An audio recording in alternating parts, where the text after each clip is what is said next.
मेरे प्रिय मित्रों, आइए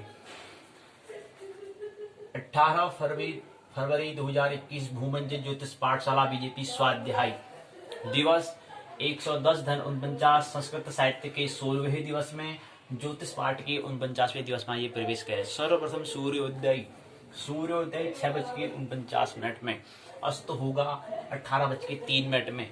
सूर्यदेव को आए हुए 9 घंटे हो चुके हैं।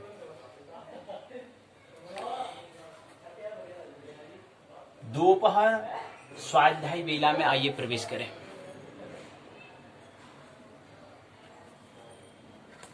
सर्वप्रथम कर्तव्य, दैनिक कार्यक्रम, कर्तव्य, करने योग्य काम के अंतर्गत आने वाला कर्म है।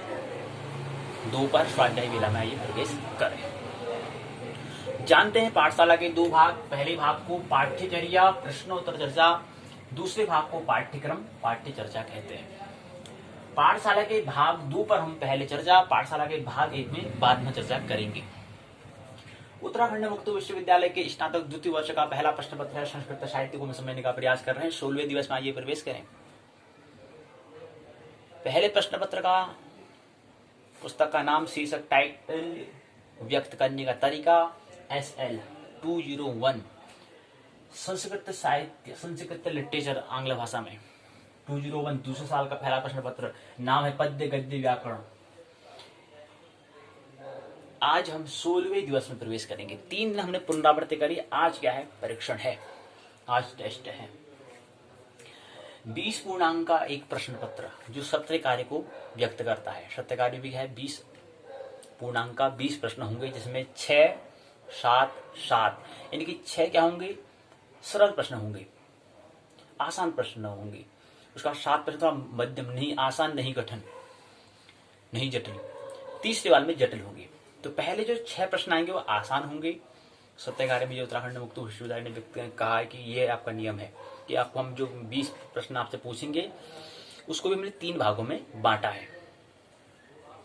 पहले भाग को 6 सवाल जो आसान होंगे, इजी होंगे। दूसरे वाले को हम थोड़ा आसान भी पूछेंगे, थोड़ा कठिन भी पूछेंगे, मध्यम क्रम का। नहीं पूरा आसान जैसा होगा, नहीं पूरा कठिन जैसा होगा, मध्यम क्रम का। और तीसरा क्या होगा? कठिन होगा, वो जटिल प्रश्न होगा। इस तरह से 20 यानी कि 7, 6, 7, 7, 7 दूना 14, 6, 20 इस तरह 20 प्रश्न आएंगे। और होंगे सब क्या है? बहुविकल्पी होंगे। 4 उसमें विकल्प आपको दिए जाएंगे। 4 विकल्प में से एक विकल्प में हम क्या करना है? टिक करना है। 4 में से किसी एक को चुनना है।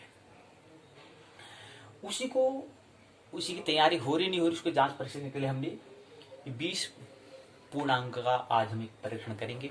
संस्कृत साहित्य के द्वितीय वर्ष, स्नातक द्वितीय वर्ष का पहला प्रश्न पत्र की। एक महत्वपूर्ण बात, क्योंकि ये प्रश्न पत्र तैयार विद्यार्थी स्टूडेंट के द्वारा किया गया है। 2 स्थिति हो सकती है। हम ये कंडीशन लेकर चले हैं कि विद्यार्थी ने प्रश्न अपने आप से बना रखा है जी। प्रश्न 20 प्रश्न जो है अपने आप से बना रखे हैं। हो सकता है उन्हें प्रश्न ऐसे बनाए हो जो उसने अब बनाया है, उसको पता है ना कहां से कौन से मैंने, कौन से भाग, कौन से पार्ट से मैंने, कौन से लेसन से मैंने प्रश्न पत्र बना, प्रश्न ले रखे हैं, ये पता होगा। तो हम ये लेकर चले। पहली स्थिति ये है कि उसने पता है कि मेरे कौन से पार्ट से मैंने प्रश्न बना रखे हैं, मैंने उतना ही मेरे को पढ़ना है, उसको देखकर मैं नंबर ले आऊंगा। पहली स्थिति। दूसरी स्थिति होती है, हम ये पहली स्थिति में कह रहे हैं कि उसने प्रश्न पत्र बना है, ठीक है, लेकिन उसमें इसने ईमानदारी, ऑनेस्टी नहीं दिखाई है। हम ये लेकर चल रहे हैं। ऑनेस्टी अगर उसने दिखाई है, ईमानदारी दिखाई, तो अपने आप के लिए अच्छी बात है। लेकिन हम ये ले रहे हैं कि उसने ऑनेस्टी, ईमानदारी नहीं दिखाई। ये हम कंडीशन, ये स्थिति को लेकर हम चल रहे हैं। तो अतः 20 पूर्णांक का प्रश्न, जो हम प्रश्न कह रहे हैं 20 प्रश्न पूछ रहे हैं, उसमें 20 को हम पूर्णांक 15 लेंगे। 5 प्रश्न हम वैसे ही माइनस कर देंगे, वैसे ही रन कर देंगे, क्योंकि प्रश्न स्वयं विद्यार्थी ने बनाया है। और विद्यार्थी ने क्या कर रखा है? जो 20 प्रश्न लिखे उनको ही पढ़ के आया है बस, और आगे पाठ नहीं पढ़ा है। तो ये स्थिति था, उसने ईमानदारी का प्रदर्शन नहीं किया है। हम ये स्थिति को लेकर बढ़ रहे हैं। तो इसलिए हम 5 अंक को ऋण कर देंगे 20 में से। तो 15 में से हम आपको अंक देंगे, प्राप्त अंक देंगे। और 20 सवाल में से, और 20 सवाल होंगे, इसमें 15 पूर्णांक होगा। 5 वैसे ही माइनस कर दिया तुरंत हमने।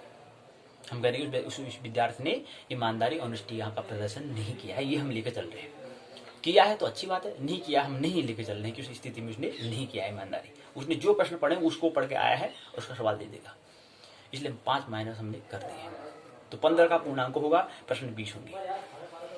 तो पहला परीक्षण है और सत्र कार्य को दिखा रहा है, सत्र कार्य की हमें तैयारी हो रही नहीं हो रही उसको दिखा रहा है। हालांकि हमने यहाँ पर थोड़ा अभी ये नहीं करा है कि हमारे हमने कहा कि प्रश्न वहाँ पर उत्तराखंड मुक्त विश्वविद्यालय 3 तरह का पूछेगा, सरल पूछेगा, थोड़ा नहीं सरल नहीं कठिन मध्यम क्रम का, और तीसरा जटिल प्रश्न पूछेगा। उसके भी हमने तैयारी नहीं की है, अभी उस स्थिति में प्रश्न नहीं क्या है। अब जटिल आसान कह रहा है, कैसा आसान जैसा होगा, जटिल कैसा होगा, और फिर नहीं जटिल नहीं आसान कैसा जैसा होगा, ये हमें भी सोचा नहीं है, तो सोचेंगे उसमें। तो उसी आधार पर उसी तरह का बिल्कुल सत्य कार्य की तैयारी हमें करनी है, असाइनमेंट की हमें तैयारी करना है, उसकी तैयारी के लिए हम इसको परीक्षण कर रहे हैं। और जो 80 पूर्णांक होता है वो हमारे लिखित रिटन एग्जाम को दिखाता है। तो पहले इसको परीक्षण दे लें, और परीक्षण को हम देने का प्रयास करें। उससे पहले महत्वपूर्ण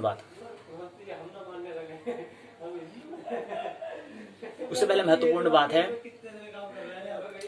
कि हमने कहा कि मुख्य तो हमें देखना, एक महत्वपूर्ण सूत्र पहले है कि गोस्वामी तुलसीदास जी ने अयोध्या कांड के 28वें दोहे की 4वें चौपाई में लिखा है,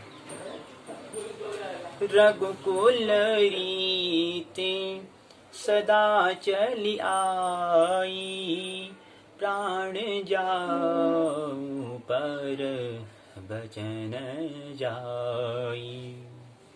रघुकुल रीति सदा चली आई, रघुकुल रीति सदा चली आई, प्राण जाऊं पर वचन न जाई। क्या कहते हैं गोस्वामी तुलसीदास जी?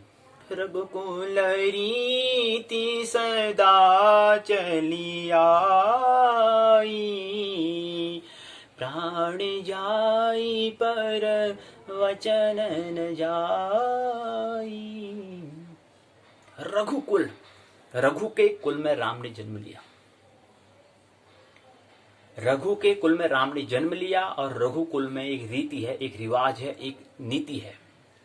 क्या नीति है गोस्वामी तुलसीदास जी बताते हैं इस चौपाई के माध्यम से। अयोध्या कांड के दोहा 28, अयोध्या कांड अर्थात श्री रामचरितमानस में 7 सोपान है, 7 सीढ़ी हैं, 7 सोपान हैं। पहला बालकांड, दूसरा अयोध्या कांड। अयोध्या कांड के 28वें दोहे की 4थी चौपाई में है, रघुकुल रीति सदा चली आई, प्राण जाऊ पर वचन न जाई। अब हमें राम से कोई मतलब लेना देना नहीं है, रघुकुल से कोई लेना देना नहीं है, लेकिन एक चीज हमें यहां से सीखनी अनिवार्य है, जो करने योग्य काम है उसके लिए प्राण ही में बाजी को लेना। एक नारा है ना, करो या मरो, डू एंड डाई। जो करने योग्य काम है उसको लेकर क्या करना है, डू एंड डाई। इसी उद्देश्य को लेते हुए आइए हम, क्योंकि आज यहाँ पर 9 घंटे हम लेट हो चुके हैं, क्योंकि हम प्रातः स्वाध्याय वेला में होते हैं, लेकिन यहाँ पर दोपहर की वेला में यहाँ पर बात कर रहे हैं। 9 घंटे हम वैसे ही लेट है, 9 घंटे सूर्योदय को उदय हो चुका है, और 9, 10, 11, 12 मुश्किल से 3 घंटे बचे हैं, 2 घंटे करीब बचे हैं, फिर क्या हो जाएगा, सूर्य अस्त हो जाएगा। 18 बज के कितने मिनट में, 3 मिनट में अस्त हो जाएगा। कितना समय बचा हमारे पास, दिन का समय के, रात को तो सोना होता है। तो इसलिए हमें ख्याल रखना, इसलिए मैंने इस चौपाई को लिया। और हमने दूसरी पहली बात तो ये हमें जानकारी ख्याल रखनी है। दूसरी जानकारी ये रखनी है कि हमें जो भी बात हमें ख्याल रखनी, सीखने में, लर्निंग में मुख्य तो हम 5 चीजों को देखते हैं। पहले महत्वपूर्ण बात, हमें क्या होना चाहिए, इसको देखना आना चाहिए। सी, देखने के बाद उसे क्या करना है, फिर इसको पहले देख लिया, फिर सुनना, लिसनिंग, देखना, सुनना, फिर बोलना, स्पीक, फिर पढ़ना, रीडिंग, राइटिंग, लिखना। अब यहां पर जो हम कह रहे हैं कि हमें अब लिखना कब है, ये ख्याल ले। और ये हमें यहाँ पर स्थिति, हमें ये नई जानकारी मिली, हमने कहा इसको साझा कर देते हैं कि पहले हमें क्या करना पड़ेगा। जो हम यहाँ पर अध्याय जो हम यहाँ पर पढ़ रहे हैं, हमें जो पहले राउंड जो हमने कर लिया है संस्कृत साहित्य का पहला प्रश्न, जो हमने पहला प्रश्न पढ़ लिया है, वहां पर हमें थोड़ा क्या करना पड़ेगा, कंठस्थ करना पड़ेगा, कंठ में स्थित करना पड़ेगा। हम क्या करते हैं, कहते ना उसको धर्म। धर्म मतलब धारणीति धैर्य, जो मैं धारण करने योग्य, धरण योग्य, रखने योग्य जो बातें हैं उसको धर्म कहते हैं। मतलब इसमें से किताब से कोई जानकारी हमें धरनी है, कुछ समय के लिए इसको रखनी है, और जिस समय खाली हो तो उसमें चिंतन उसका करना है। ये ख्याल रहे, ये धुंधली हो जाएंगी बातों, अचेतन मन में चली जाएंगी। तो कुछ समय उसे क्या करना है, हमें धरना है मस्तिष्क में, उसकी स्मरण, उसके लिए हमें क्या करना पड़ेगा, कंठस्थ करना पड़ेगा, रखना पड़ेगा उस समय। और जिस समय खाली है उसका नाम है ध्यान। जिस समय हमें खाली वक्त मिलता है, जिस समय हमने कहा कि पूरे जीवन में कुछ समय हमें अव्यस्त भी हमें रहना चाहिए, नॉन बिजी हमें रहना है, उस समय क्या करना है, उनको चिंतन करना है। जो बातें कही है, अच्छा ये पढ़ रहे थे, आज हमने क्या पढ़ा, उसको रात को पुनरावृत्ति, सोने से पहले ये हमें करना है कि हमने आज क्या पढ़ा, एक बार पुनरावृत्ति। अच्छा उसमें तो हमें क्या करना था, उसको रखना था, और खाली समय में क्या करना, चिंतन मना करना था। उसमें चिंतन मना करेंगे तो फिर आगे हम पाठ को, लेसन को पूर्ण नहीं कर पाएंगे। तो ये हमें पंक्चुअल हमें थोड़ा होना है, तो इसलिए हमें ख्याल रखना पड़ेगा। पहले इसको क्या करना होगा, हमें याद करना है, हमें रिमेम्बर रखना है, इसको धरना है कुछ समय के लिए, और खाली वक्त का समय निकालना है, ध्यान के लिए हमें समय निकालना है। उसमें उसको चिंतन करना है, मंथन करना है उसको, ये चीज क्या होती है, अगर क्या चीज है, उसमें थिंकिंग रहते हैं, उसको विज्ञान कहते हैं। सोचना है और उसको फिर अपना अनुभव बनाना है, एक्सपीरियंस बनाना है। मान नहीं लेना है, मानना नहीं, जानना, उस जानना, अपना नोइंग बनाना, उसको अपना जाना हुआ बनाना है।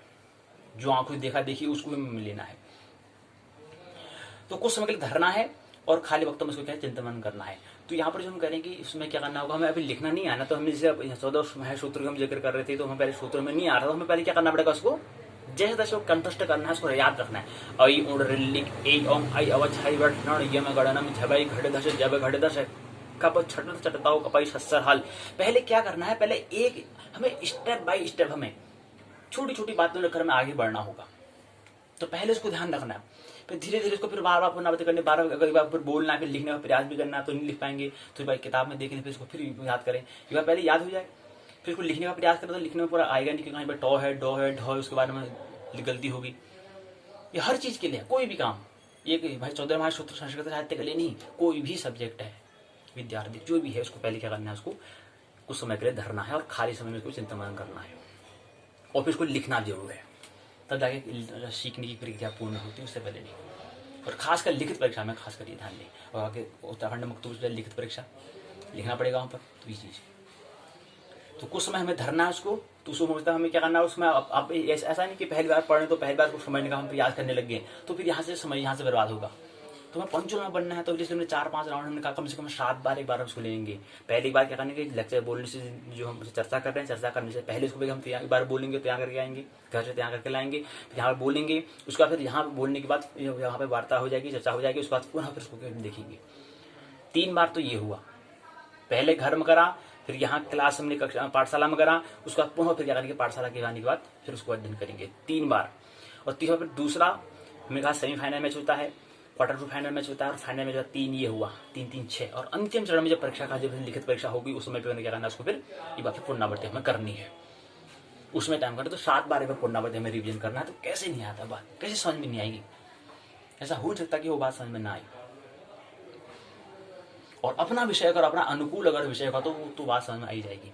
अगर प्रतिकूल समय में जबरदस्ती ले रहे हैं, किसी कहने पर मैंने ले लिया फिर सब्जेक्ट, तो फिर हो सकता है समझ में आए, नहीं तो 7 के बारे में समझ में आ जाएगी। पहले 4 बार कहते, लेकिन अब 7 बार उसको कम से कम 7 बार लेना पड़ता है। तो यहाँ पर वही हम परीक्षण कर रहे हैं कि हमारे कोई बात जो हमने पढ़ी वो कितनी स्मृति में कितनी रखी हुई है, जांच कर रहे हैं, परीक्षण कर रहे हैं। और पहली बात 5 अंकों वैसे हमने ऋण कर दिए, तो 15 अंक और 20 प्रश्न में से 15 अंकों लेने का प्रयास करते हैं, आइए ले। और यहाँ पर कोई आज किताब से देखकर वार्ता नहीं होगी, हमने पहले कह रखा है कि 2 दिन ऐसे होंगे हमारे पास, जैसे पहला प्रश्न पत्र पूर्ण होता है, उसके अंतिम 16वें दिन में एक परीक्षण होगा। हमने कहा पहले वर्तमान में हमें 16 दिन मिलते हैं पहले प्रश्न पत्र को। हमने कहा जो मैंने पहला भाग जो कहा वो 100 दिन का हमारा क्या है, हमने 4 भागों में उसको बांटा है। पहले भाग को हमने क्या कहा है, क्वार्टर फाइनल मैच का है। दूसरे को हमने क्या कहा, सेमीफाइनल। तीसरे को क्वार्टर फाइनल, चौथे को फाइनल मैच हमने कहा। तो उसको हमने समय बांटा था 100 दिन का, 25 दिन का, 25 दिन का, 25 दिन का, 100, 25, 25, 25 दिन का हमने बांटा था। और अंतिम समय में फिर हमने वो परीक्षा का समय मैंने बात की थी, उस समय की मैंने बात की थी। तो यहाँ पर भी मैं 16वां दिन में प्रवेश हम कर रहे हैं संस्कृत साहित्य के। तो 16वें दिन में 5 दिन हमने देखा, 16वें दिन में क्या करके प्रश्न हम देखेंगे जो हमारा सत्र कार्य है उसमें तैयार होंगे। क्योंकि पहले क्या होगा, लिखित परीक्षा, पहले लिखित परीक्षा किया, सत्र कार्य असाइनमेंट की, रिटन एग्जाम, पहले आता सत्र कार्य, पहले 20 दिन का, उसकी तैयारी हो रही है। इसलिए एक प्रश्न पत्र पूर्ण हुआ देख लो, नहीं तो और अभ्यास करेंगे। और जब हमने प्रश्न कर रहे थे तो वहां से भी नई बातें आई थी, इसलिए हमने कहा कि जब हम यहाँ पर पाठ पर चर्चा करेंगे उससे पहले पढ़ के आएंगे। तो हम इससे पहले ज्योतिष वाला सब्जेक्ट जो था वहां पर हमने देखा, तो वहां से हमें कमी हम महसूस हुई, ये हमें कमजोरी पता चला कि हम क्या कर रहे हैं, यहाँ पर उसको पहले तैयार कर नहीं आ रहे हैं, घर से उसको पढ़ कर नहीं आ रहे हैं, यहाँ पर पाठशाला कर रहे हैं, बस हो गया, फिर आगे घर जाके फिर नहीं पढ़ रहे, बस हो गया। तो ऐसे काम नहीं हो रहा था। ऐसी परीक्षा में ऐसी तैयारी हमारे सत्य कार्य के लिए तैयार भी नहीं हो रही, रिटर्न परीक्षा के लिए भी, लिखित परीक्षा के लिए भी तैयार हम नहीं हो रहे थे। ये हमने क्या करा, ज्योतिष पहले ज्योतिष जो हमारा 3 प्रश्न पत्र में से जो पहला प्रश्न ज्योतिष उसमें हमने देखा। तो इसको आज देखते हैं संस्कृत साहित्य में क्या है। देखें, स्नातक द्वितीय वर्ष का पहला प्रश्न पत्र है। पहला प्रश्न है, अब थोड़ा याद रखना, इस पर मतलब हमारी स्मृति में है नहीं। देखें, पहला प्रश्न है, पहला सवाल है, भारवी द्वारा रचित महाकाव्य का नाम, कुल सर्गों की संख्या बताइए। पहला प्रश्न है, भारवी द्वारा रचित महाकाव्य का नाम और कुल सर्गों की संख्या बताइए। आधा देख यहाँ पर पहले सवाल को समझे आराम से, कोई जल्दीबाजी नहीं, कोई हड़बड़, कोई भय होने की कोई आवश्यकता नहीं है, कोई घबराने की आवश्यकता नहीं है। प्रश्न पूछा है कि भारवी द्वारा, अब भारवी, अच्छा मैंने कहाँ पढ़ा था, पहले ध्यान दो, भारवी किस में है पहले ये तो पता होना चाहिए। पहले प्रश्न पत्र, दूसरे पत्र में, अभी तो पहला ही प्रश्न पत्र चल रहा है। अब आप प्रश्न पत्र ठीक तो पता लगे प्रश्न पत्र क्या है, पहला में है। अब पहले में तो खंड कितने थे वो देखना पड़ेगा, हम मेमोरी देखना। अच्छा कितनी इकाइयां थी यार, उसमें कितने खंड थे। अच्छा पहले किताब का नाम क्या दिया था, किताब का नाम पद्य गद्य व्याकरण दिया था, ठीक है, अच्छी बात है। तो पहले खंड के उसके बाद फिर क्या देखा था हमने, खंड उसमें क्या थे, पहला खंड, दूसरा खंड, तीसरा खंड, 4 खंड थे। अच्छा ठीक है, खंड भी हमने देख लिया। अच्छा पहले खंड में कितनी इकाइयां थी, दूसरे खंड में कितनी इकाइयां थी, तीसरे खंड में कितनी इकाई, चौथे खंड में कितनी इकाई। अच्छा छोड़ो इकाई छोड़ो, लेकिन खंड का नाम क्या था ये तो पता हो। पहले सिलेबस जो है पाठ्यक्रम है वो तो पता हो, हमारी स्मृति में अंदर क्या लिखा हो तो बात की बात, पहले वो खा हमें तैयार होना है। अच्छा हम पहले खंड में तो पढ़ रहे थे, उसमें हमने देखा पहले किताब का नाम था पद्य गद्य व्याकरण था, ये बात तो समझ में आ गई हमें, और संस्कृत साहित्य को समझ रहे थे, ठीक है। हम उसके अंदर पहला खंड और दूसरा खंड, 4 खंड थी, इतना भी हमें याद आएगा, ठीक है 4 खंड थी पहले खंड में। अच्छा हम किताब में देख रहे हैं, किताब में 3 बातें हमें समझनी, पद्य को समझना है, गद्य को समझना है और व्याकरण को हमें समझना है। अच्छा ये बात भी समझ में आ गई मेरे को। अब मेरे को पहले में पद्य समझना है कि गद्य समझना है कि व्याकरण को समझना है, अब सोचना है ना, चिंतन करना है कि पहले क्या समझा था, पहले भारवी कहाँ था, किस में था, क्या चीज में था, पद्य में था, गद्य में था, वाक्य में था। भारवी मतलब मित्र का नाम है। भारवी क्या लिखा है, पद्य लिखा है, गद्य लिखा है, क्या लिखा है। अच्छा याद आ रहा, पहले खंड का नाम था पद्य काव्य, ठीक ठीक। तो पहले खंड का नाम क्या है, पद्य काव्य, ठीक हो गया। अच्छा कुछ गुरुजी बता रहे थे कि दूसरे खंड का नाम भी पद्य काव्य, क्योंकि जीवन में क्या हो, ज्यादा पद्य के बारे में हमें समझ होना चाहिए, पद्य के बारे में समझ होना चाहिए। पद्य क्या है, पद्य में क्या होता है, संगीत का। हमने कहा कि कोई भी रचना 3 तल पर होती है, साहित्य, संगीत, कला, विहीन। और एक सूत्र महत्वपूर्ण हमेशा याद रखें, साहित्य संगीत कला विहीन साक्षात पशुपूच विषाणहीन तृणं खादन्नपि जीवमान तद्भागदेह परम पशुनाम। ये सूत्र को चिंतन कर लो, मन कर लो, इसका समझ लो, इसको समझ बनाओ, अंडरस्टैंडिंग बनाओ। क्या कहा है इसमें, साहित्य संगीत कला विहीन। साहित्य क्या होता है, संगीत क्या होता है, कला क्या होता है। साहित्य मतलब होता है शास्त्र, साहित्य मतलब होता है साइंस, साहित्य मतलब होता है शब्द। साहित्य संगीत कला विहीन, साहित्य की बात है, संगीत, संगीत क्या है फिर, साहित्य शब्द है, वर्ड्स हैं, लैंग्वेज है, भाषा है, शास्त्र है, विज्ञान है। साहित्य, संगीत क्या है फिर, म्यूजिक क्या है, ध्वनि। म्यूजिक क्या है, ध्वनि, साउंड। अब शब्द है, शब्द में क्या होता है, ध्वनि होती है। तो गौर किया, शब्द में ओ ध्वनि आ रही है उसमें, लेकिन अ है वो अ है, लेकिन ध्वनि जो आ रही ध्वनि वो संगीत में आएगा, और अ जो हम बोल रहे हैं वो अक्षर जो किस में आएगा, साहित्य में आएगा। तो साहित्य क्या है? इस सूत्र को हमें याद रखें हमेशा, साहित्य संगीत कला विहीन।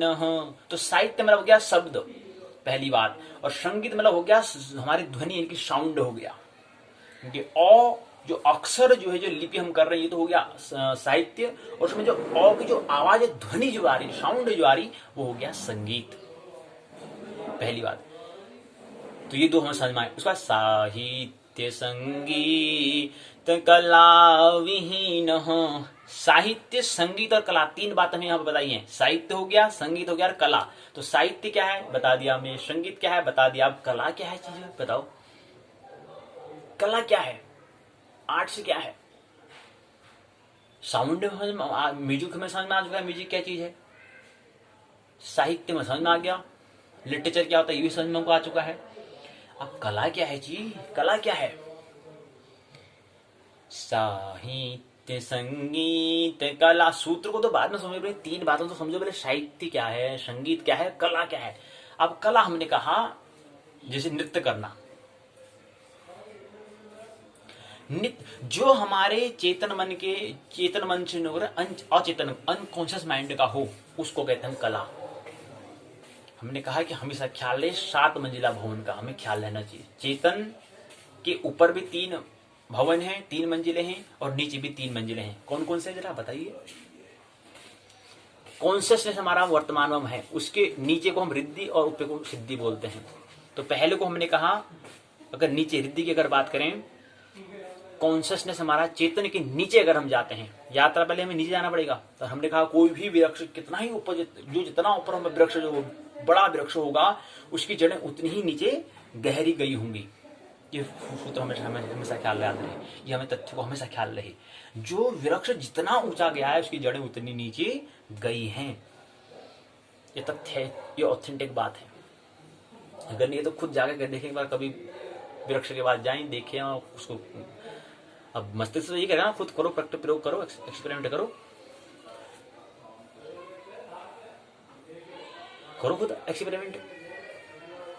साहित्य संगीत कला विहीन।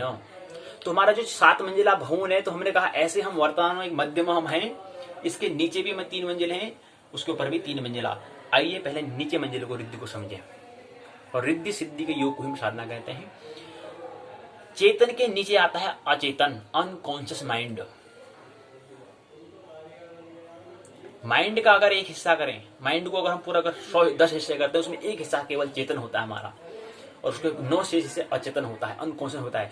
और ये अचेतन ही नहीं है, इसके नीचे और होता है दूसरा मंजिला, समष्टि अचेतन। यही नहीं होता, एक और एक भवन और होता है, ब्रह्म अचेतन। कॉन्शियसनेस,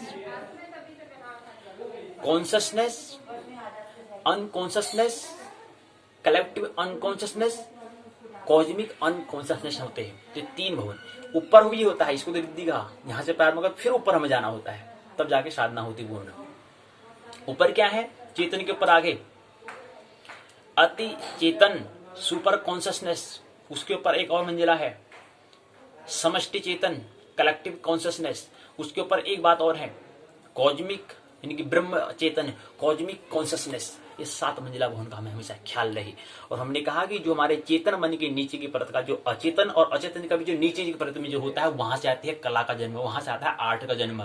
तो हमने कहा कि साहित्य संगीत कला विहीन साक्षात पशुपुच्छ विषाणहीन। संस्कृत साहित्य को समझ, साहित्य क्या है ये तो समझ में आ जाए पहले, अंदर तो पढ़ते रहेंगे बात की बात, बाहर को तो बाद में समझेंगे पहले साहित्य है क्या। प्रश्न को तो भारवी का द्वारा रचित महाकाव्य का नाम, कुल सर्वी संख्या, वो तो बात की बात है, पहले साहित्य होता है क्या। संस्कृत साहित्य को पढ़ रहे हैं पिछले 16 दिन से, 15 दिन से पढ़ रहे, 16 दिन मात्र प्रवेश हम कर रहे हैं, पिछले 15 दिन से संस्कृत साहित्य को समझ रहे हैं क्या है साहित्य। और यही स्नातक प्रथम वर्ष में पढ़ रखा हमने साहित्य को, संस्कृत साहित्य स्नातक प्रथम वर्ष में भी हमने समझ रखा, दोबारा फिर समझ रहे हैं उसको एक बार। 3 स्नातक 3 संस्कृत 3 वर्ष का होता है, प्रथम वर्ष, द्वितीय वर्ष, तृतीय वर्ष। साहित्य क्या है, और फिर संस्कृत साहित्य क्या है, फिर हिंदी साहित्य क्या है, वो तो फिर अलग अलग भाषा के अलग साहित्य होते हैं। लेकिन साहित्य हमने कहा शब्द। साहित्य के बाद फिर ये सूत्र भी हमने बहुत पढ़ रखा, बस मैंने रटते आ रहे हैं, गुरु जी पढ़ाते हैं, भाई पढ़ो भाई बच्चे पढ़ो। अब देखो अभी हमने कहा था कि हमारी लर्निंग में क्या होता है, पहले देखना, देखने के बाद पहले हमें देखना, सुनना, बोलना, पढ़ना, लिखना, मूलभूत 5 बातों को हम देखते हैं, 5 बातों को हम देखते हैं। तो बचपन में हमने कंठस्थ कर लिया, हमने देखा भी, हमने देखा वाली बात है, लेकिन हमने हम करेंगे चलो हमने देख भी लिया, सुन भी लिया, पढ़ भी लिया, जैसे हमने लिख भी दिया, लेकिन इसको हमने स्मृति में रखा है, लेकिन इसको ऐसे धरा है, कभी हमने इसको बैठकर हमने कहा स्मृति रखना क्यों रखा, स्मृति में कंठस्थ तो हो चुका है, वो सूत्र में श्लोक हमें पूरा याद हो चुका है। साहित्य संगीत कला विहीन साक्षात पशुपूच्छ विषाणहीन तृणं न खादन्नपि जीवमानो तद्भागधेयं वरुण। जैसे चलो ठीक है, आप सूत्र पढ़ लिया, लिख के दिखाओ, जैसे लिखकर दिखा भी दियो, परीक्षा में पास होकर आप 6-7 में पढ़ते हैं, उसे पढ़ के आगे कक्षा में चले भी गए, लेकिन इसका मर्म को समझिए क्या हम, एक एक शब्द को समझे, साहित्य का मतलब क्या होता है, संगीत का मतलब क्या होता है, कला का मतलब क्या होता है। तो कला का मतलब हमने कहा कि हमारे अचेतन, हमारे जो हमारा चेतन की बात, अचेतन की नीचे और नीचे जो परत होती है हमारा, वहां से कला का जन्म होता है, आर्ट्स का जन्म होता है। कला जैसे क्या, कोई पेंटिंग करता है, कोई चित्रकारी चित्र को बनाता है, चित्र का आकार देता है, चित्रकार जो हम कहते हैं चित्रकार, पेंटर जिसे हम कहते हैं, जो चित्र बनाता है वो अचेतन मन से आता है, वहां पर भाषा की हमें साहित्य कोई आवश्यकता नहीं होती। पेंटिंग और कोई नृत्य, कोई डांस कर रहा है, नृत्य करता है, तो वहां पर हमें शब्द की आवश्यकता, साहित्य की आवश्यकता नहीं होती, चाहे कोई भी कंट्री, कोई भी देश, कोई भी कहीं भी पृथ्वी के किसी भी भाग में हो, तो वहां पर हमें भाषा की, लैंग्वेज की, चीनी, अंग्रेजी, हिंदी, कोई भी भाषा की कोई हमें आवश्यकता नहीं है। नृत्य क्या है, भाषा से कोई लेना देना है, वो तो कला है, वो तो आर्ट से है, भाषा से कोई मतलब ही नहीं उसका। साहित्य का मतलब होता है शब्दों से, वहां पर शब्द, साहित्य जहां पर होगा वहां तो शब्द की आवश्यकता होगी भाई। तो साहित्य हो गया, संगीत हो गया, और कला क्या है, कला हमने कहा चेतन के नीचे, अचेतन के नीचे जो हमारे परत होती है वहां पर, उसको पता है, वो चाहे पृथ्वी किसी भूभाग में या 50, कम से कम 50,000 पृथ्वी में, कहीं सी भी पृथ्वी में हो, तो वहां पर नृत्य को समझ लेगा वो, क्योंकि उसके अचेतन मन में दबा पड़ा है। अगर उसको अचेतन मन का अपना ख्याल होगा तो उस नृत्य को समझ लिया। कोई पेंटिंग दिखना, तो पेंटिंग के लिए हमें भाषा की आवश्यकता नहीं होती, न साहित्य की आवश्यकता नहीं, संगीत की आवश्यकता होती है। तो नृत्य आता है, हमारा कोई गायक कहते हैं, तो ये सब क्या है, कला है। अब सूत्र के मर्म को समझ आइए। साहित्य, फिर उसके बाद तब जाकर हम पहले प्रश्न पत्र को लेंगे, फिर मुख्य प्रसंग में आएंगे, भारवी द्वारा रचित महाकाव्य नाम, उनके नाम और उसकी स्वरों की संख्या। साहित्य संगीत कला विहीन, साहित्य को समझ लिया हमने क्या है, संगीत को हमने समझ लिया, साहित्य, संगीत और कला को भी हमने समझ लिया।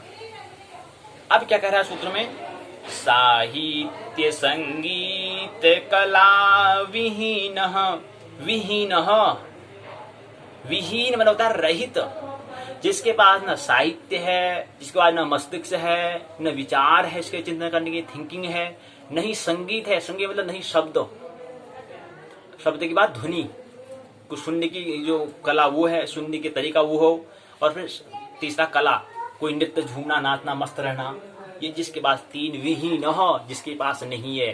साहित्य संगीत कला विहीन साक्षात पशुपुच्छ विषाणहीन। साक्षात, साक्षात जो है साक्षी शब्द से मिलकर बना हुआ है, और साक्षी मतलब आंग्ल भाषा में उसको विटनेस कहते हैं। साक्षी मतलब होता है गवाह, साक्षी शब्द का मतलब होता है हिंदी में गवाह।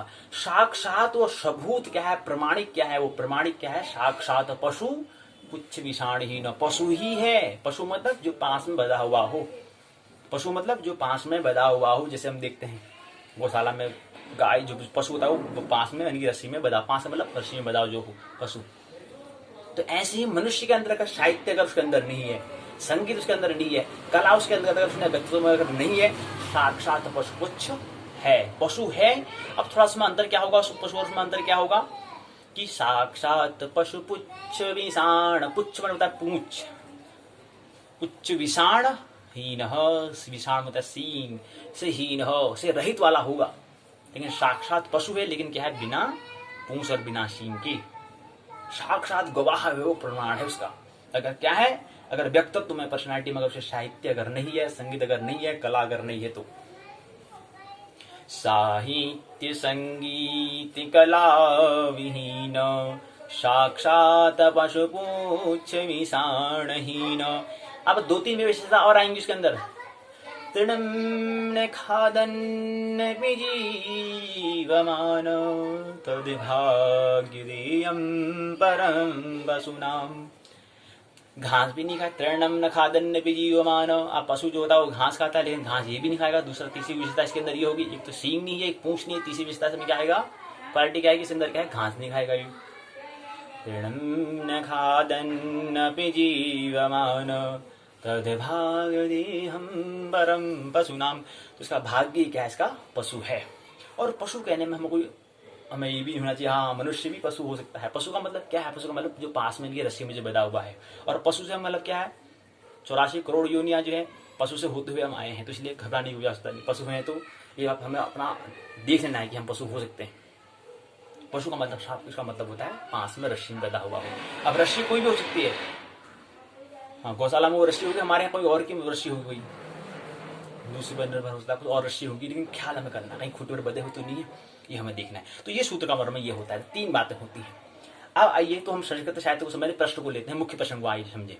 ये बात तो होती रहती है, समझना भी होता है। तो आता है भारवी द्वारा रचित महाकाव्य में कुल सर्ग। अब प्रश्न को हमें समझना है। प्रश्न में एक अंक का प्रश्न पूछा गया है। पहला प्रश्न है, भारवी द्वारा रचित महाकाव्य का नाम लिखिए और सर्गों की संख्या।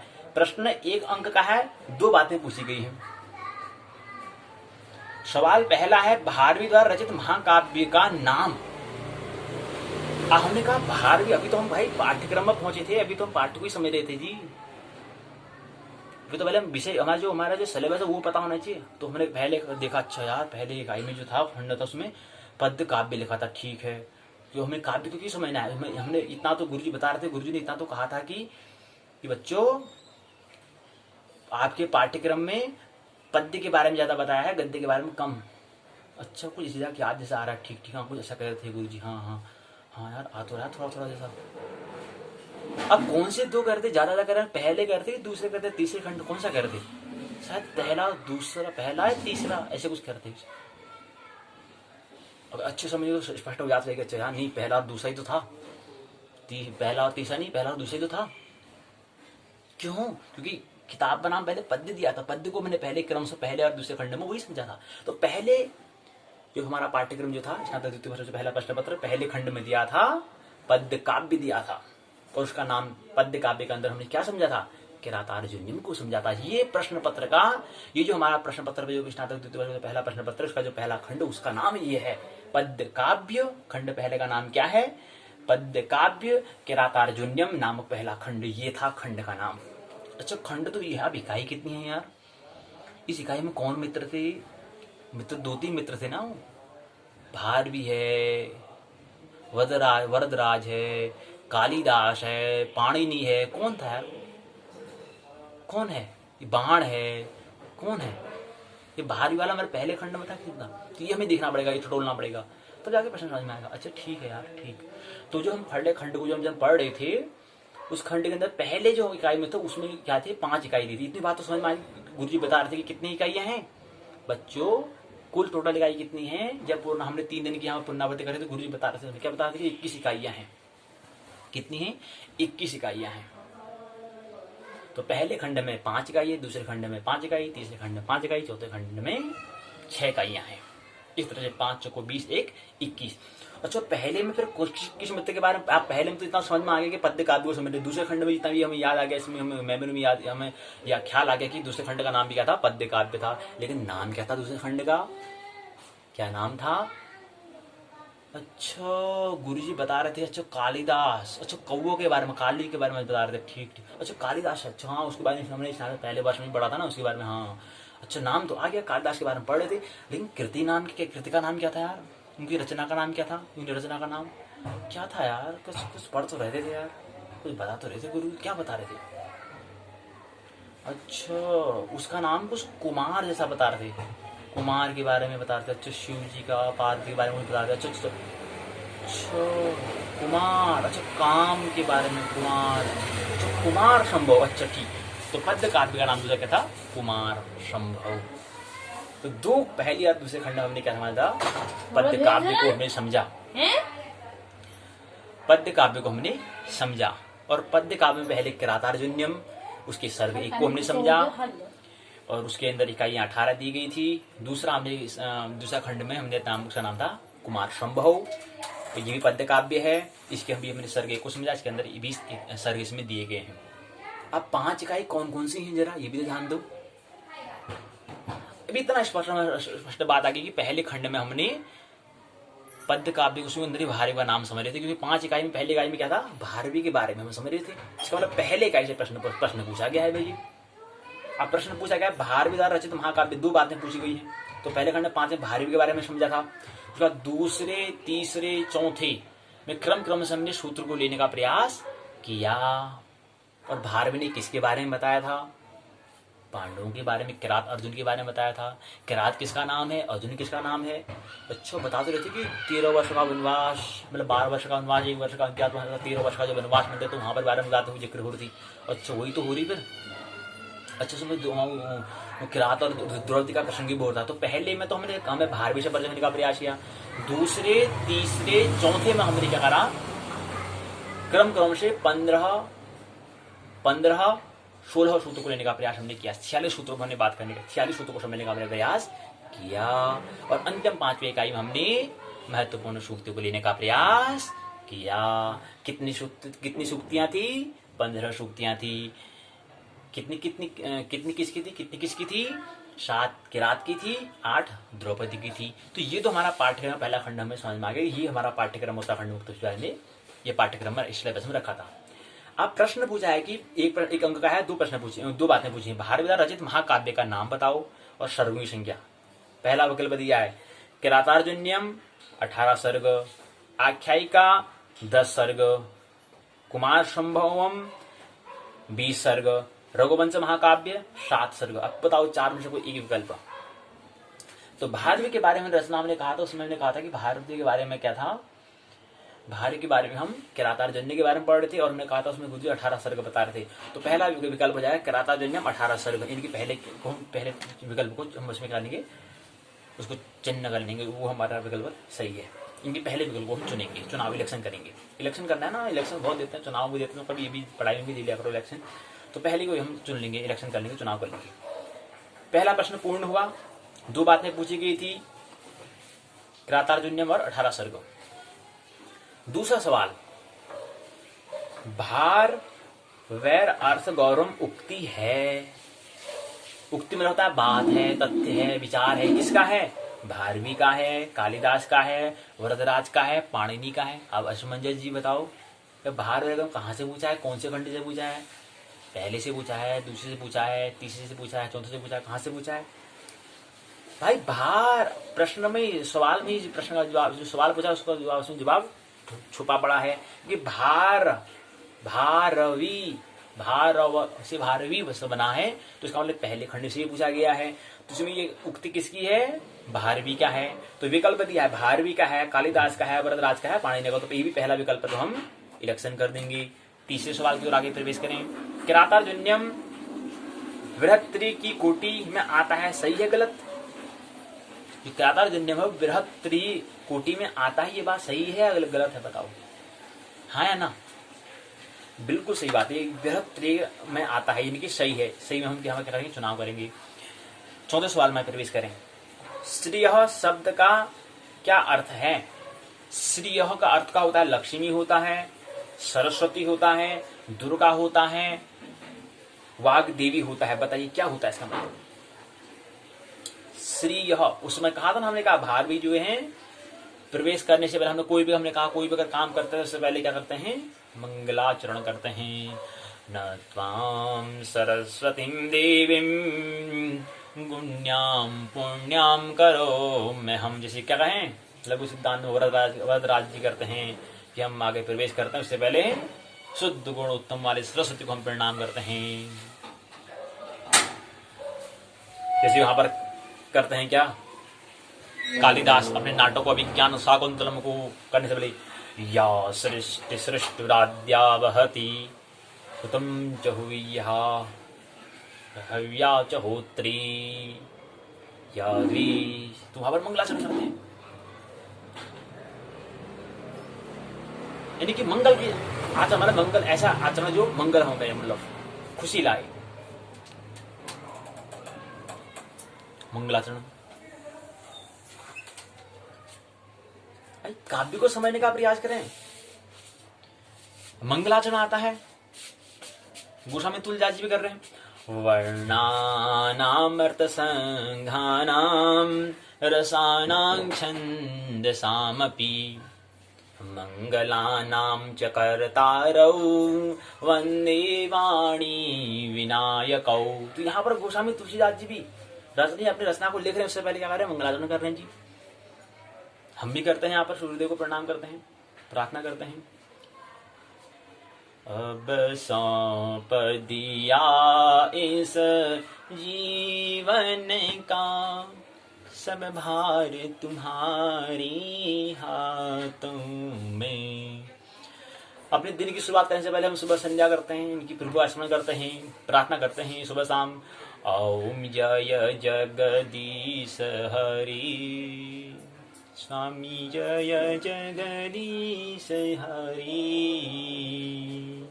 भक्त जनों के संकट तन मन धन सब है तेरा, स्वामी सब कुछ है तेरा, तेरा तुझे को अर्पण।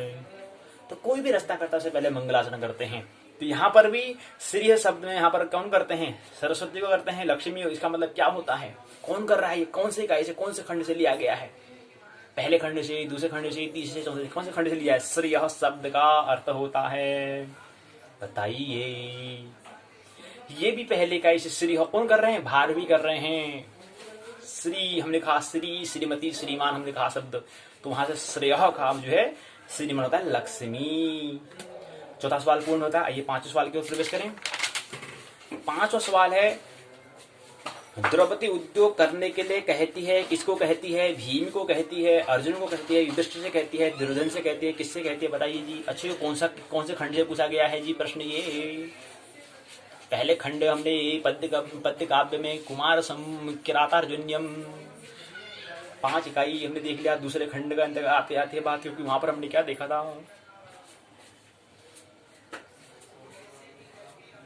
पहले खंड से लिया गया है प्रश्न, पहले खंड से द्रौपदी और किरात के बाद वहां से लिया, ये भी है पहले खंड से लिया गया है, यानी भारवी वाले पहले खंड से लिया गया है।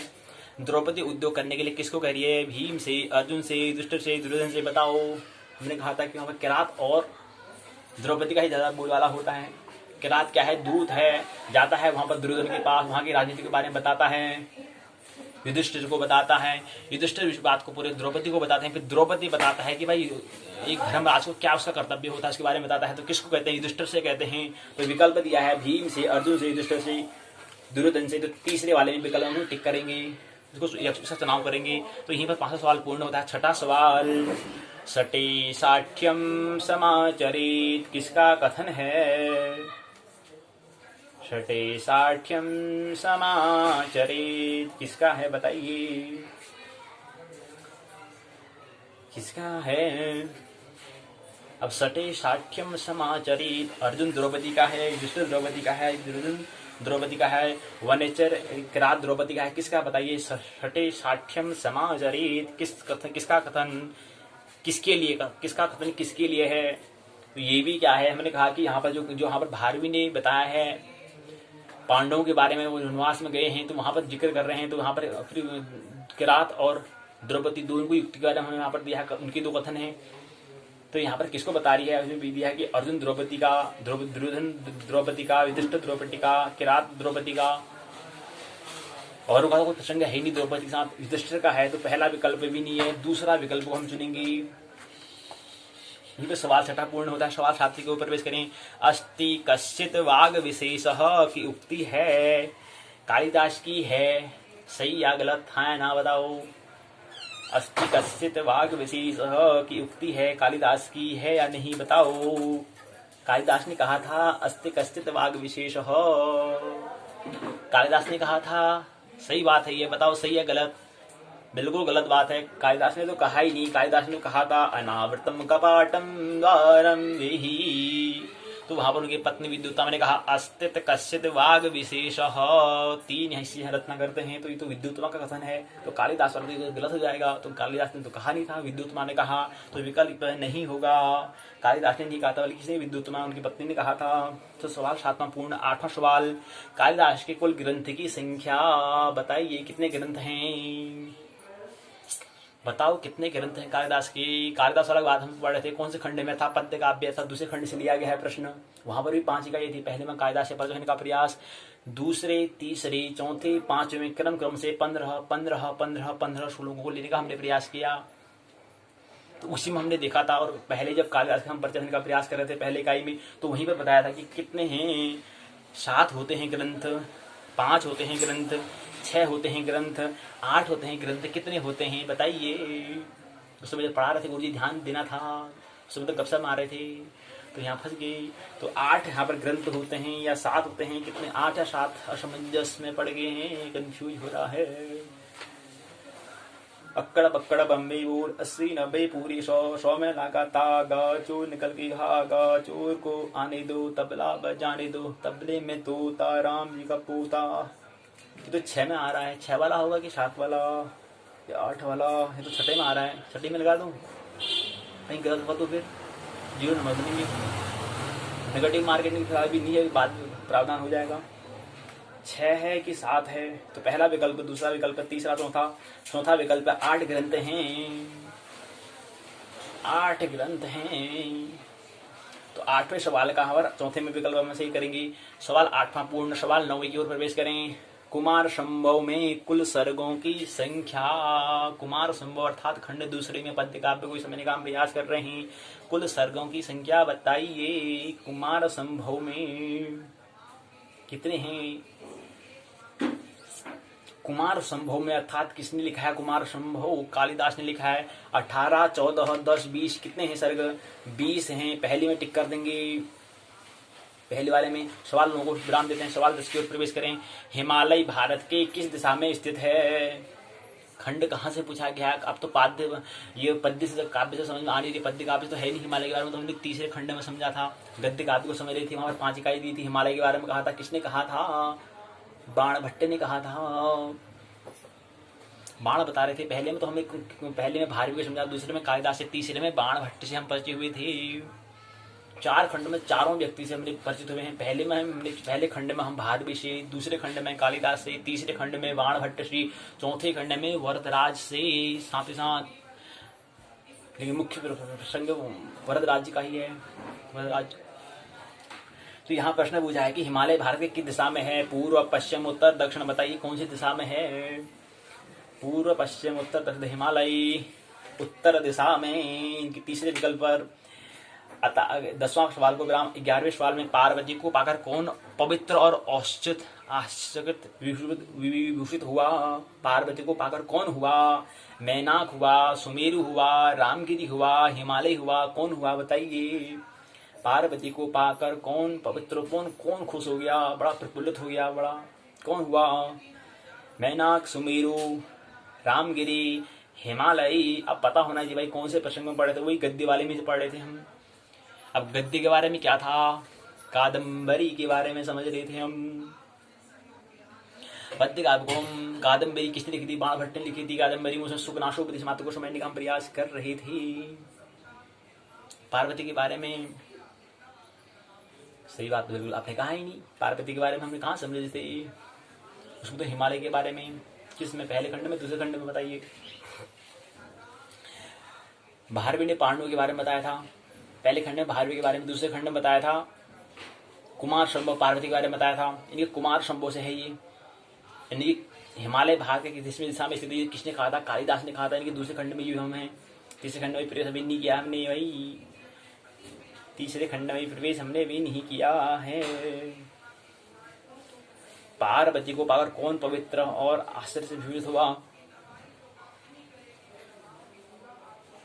बताइए। तो बाण के बारे में हम तीसरे खंड में पद्य काव्य में पहुंचे हैं।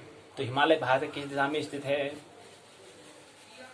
बाण भट्ट कह रहे हैं या कालिदास? कौन? असमंजस, कंफ्यूज। यही तो देखना कि हम रिवीजन पुनरावृत्ति बात समझ में नहीं आ रही, यही तो देखना हमें। हिमालय के बारे में बताया है, किसने बताया है? अब पुनरावृत्ति करो, पाठ्यक्रम में जाओ, सिलेबस में देखो। पहले खंड में हमने देखा था, पद्य काव्य में हमने देखा था भारवियों के बारे में, पहले इकाई में भारवियों के बारे में देखा था, दूसरे में, तीसरे में, चौथे में, पांचवें पुनरावृत्ति हुई थी। पहले खंड पूर्ण, दूसरे खंड में प्रवेश करेंगे। कालिदास के बारे में, सूत्र के बारे में बताया था, क्रम क्रम से पार्वती के बारे में बता रहे थे। ठीक।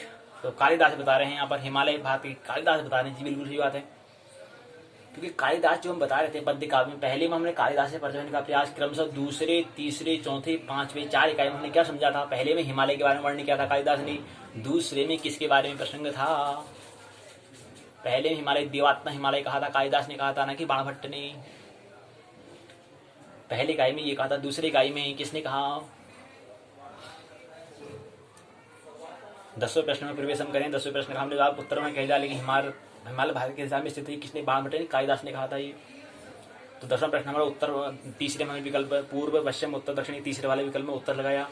पार्वती पर कौन पवित्र हुआ और कौन विभूत हुआ? ये कौन सा? ये पद्य काव्य से हम समझ रहे हैं अभी। बाण का भी, कादम्बरी तो हम प्रवेश करे ही नहीं अभी, तीसरे खंड में तो प्रवेश किया ही नहीं अभी हमने। तो पहले में हमने कहा था कि अब हम दूसरे खंड का हम पुनरावृत्ति करने। पहले में तो हमने कालिदास से, दूसरे में हमने समझा था हिमालय के बारे में, तीसरे में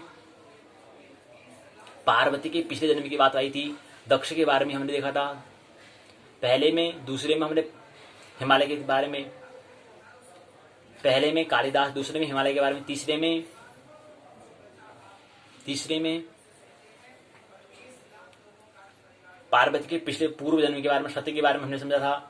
चौथे में पार्वती की कुमार अवस्था, युवा अवस्था की बात हमने समझी थी, ये भी हमने पद्य काव्य में समझा था। इसके बाद 5वीं इकाई में क्या समझा था हमने? पार्वती की शिव को प्राप्त करने के लिए तपस्या की थी, ये भी पद्य 5वीं इकाई में हमने समझा। तो वही प्रश्न पूछा है, पार्वती पर कौन पवित्र हुआ और कौन आश्चर्य हुआ? कौन औश्च विभूषित हुआ? कौन? मैनाक, सुमेरु, रामगिरी, हिमालय। आप पता होना जी कि भाई हिमालय है। हिमालय की पुत्री का नाम और पत्नी का नाम क्या है? हिमालय का नाम पर्वत का नाम है, उनकी पत्नी का नाम मैनाक है, पुत्री का नाम पार्वती हो गया। अब कौन हुआ कि मैनाक है हिमालय? पार्वती के बाद कौन पवित्र होगा?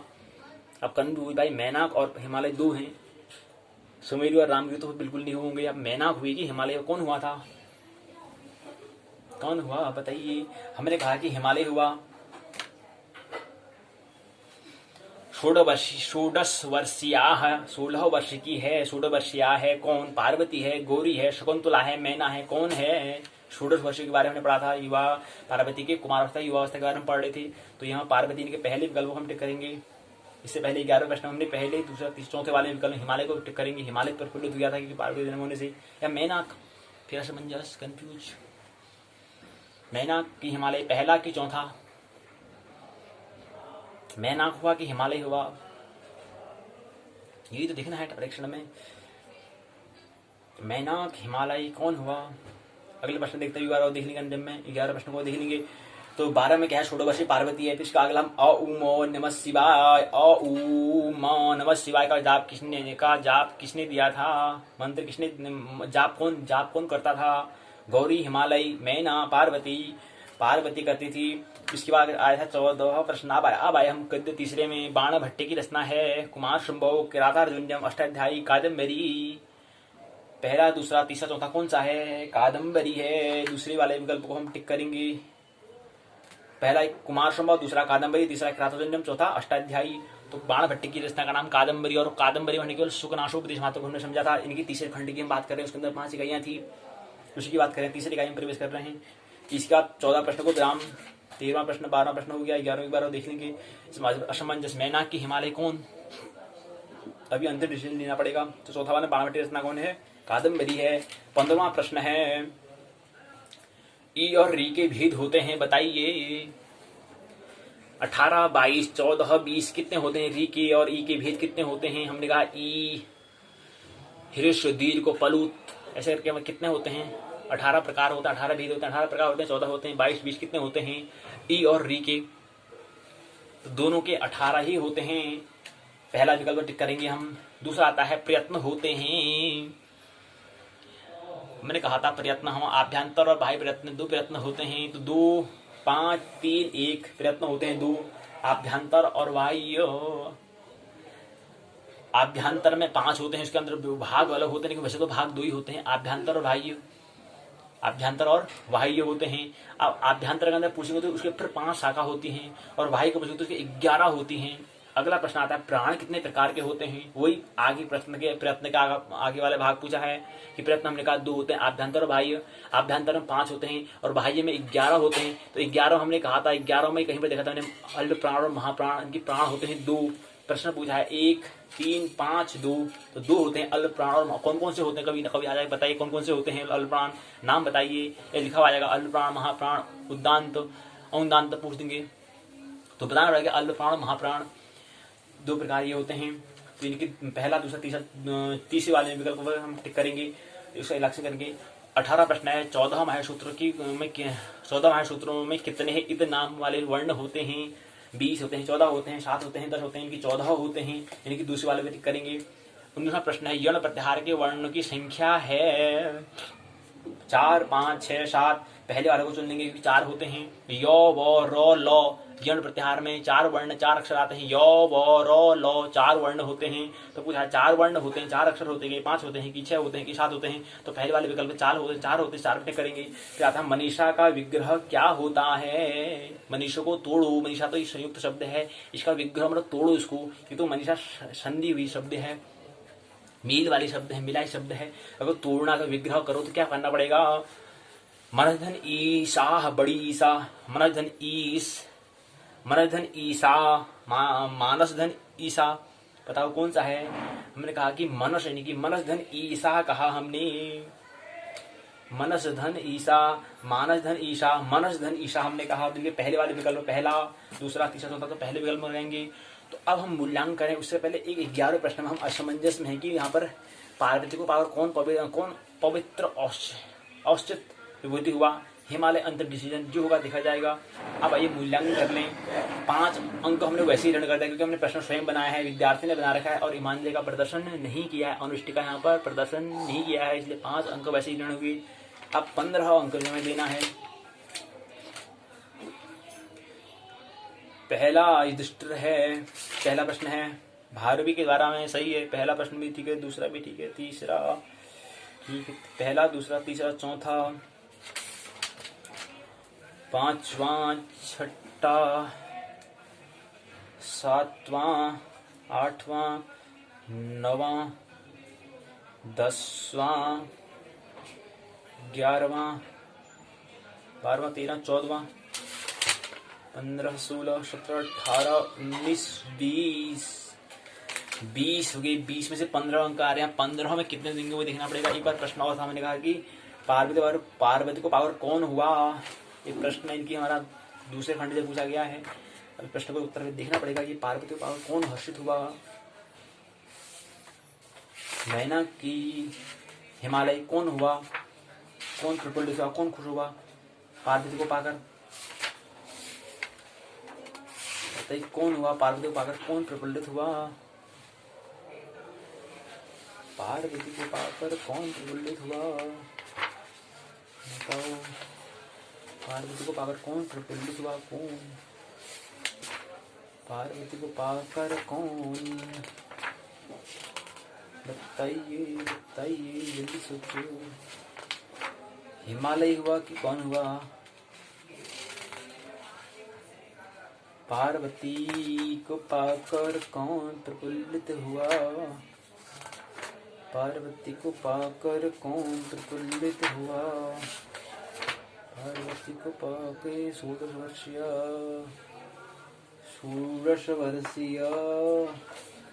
पार्वती को पाकर कौन हुआ? पार्वती को पाकर कौन प्रफुल्लित, कौन आश्चर्य हुआ? पार्वती को पाके कौन? पार्वती को पाके कौन? हिमालय, सुमेरु, मैनाक, रामगिरी बताइए कौन है हमारे। हमने कहा हिमालय कहा ना, आप सही है गलत बताते हैं। 1 नंबर के 0 देखते हैं क्या मिलता है। पार्वती कौन पवित्र? औस्र औस्र विभूषित हुआ, यानी कि दूसरे का है तुम्हारा दूसरा बहुविकल्पी है ना। अभ्यास प्रश्न दूसरा है, में दूसरा हो गया।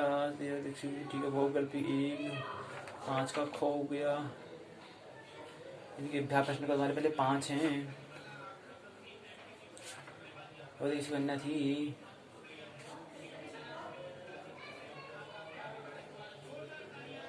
तो पहले पूछ रहे हैं गवर्नमेंट की क्या है हमारा राजस्व का। अच्छा, प्रश्न दूसरे का एक में देना है मतलब राजस्व का। फिर दूसरे वाले में सुमेर पर्वत मित्र कौन था? हेलो था। इसका तीसरा प्रश्न मैना का पुत्र कौन था? मैना का पुत्र का नाम है मैनाक। अच्छा, भगवान शंकर की पूर्व पत्नी का नाम था सती। पार्वती किसी कन्या थी दक्षिण की। पार्वती जो है दक्षिण की है, ये करें। हाँ, राजा दक्षिण की है करें, जबकि हिमालय की। पार्वती को पिछले जन्म में सती थी ना, सती की जो है वो थी, इसलिए उन्होंने पार्वती को इसे जोड़ दिया भरवाने के लिए। तो कभी वैसे ही भरवा देते हैं प्रश्न। अगला दूसरा आता है कि वसंत ऋतु में भ्रमंत के आधार पर होता है। पहला में हमने कहा, दूसरे में हमने कहा, पहला हमने कहा और दूसरे में ख होता है, यानी कि हिमालय सुमेरु, यानी कि -0 अंक मिलेगा। सुमेरु है ना कि मैनाक, नहीं मैनाक है, नहीं वो सुमेरु हुआ था, तो यहाँ पर हो जाएंगे 0 अंक। 5 पहले कट गए, 1 और कट गया, तो 14 अंक आपको दिए जाएंगे इसमें। और 15 में से 14 नंबर कहें, और वैसे 20 में से अगर कहें तो 20 में से 14 अंक। ये स्थिति है आपकी। 5 अंक तो वैसे ही ऋण हो जाएंगे, क्योंकि स्वयं हमने बना रखा। हो सकता है आपने क्या करा हो, उसको जितना प्रश्न बनाया उसको याद कर लिया, बस हो गया। पेपर देना कि हम खुद बना रहे ना, इतना ही पढ़ेंगे हो गया, पूरा पढ़ना है इसको। तो 14 अंक यहाँ पर आया, इसका मतलब हमारी तैयारी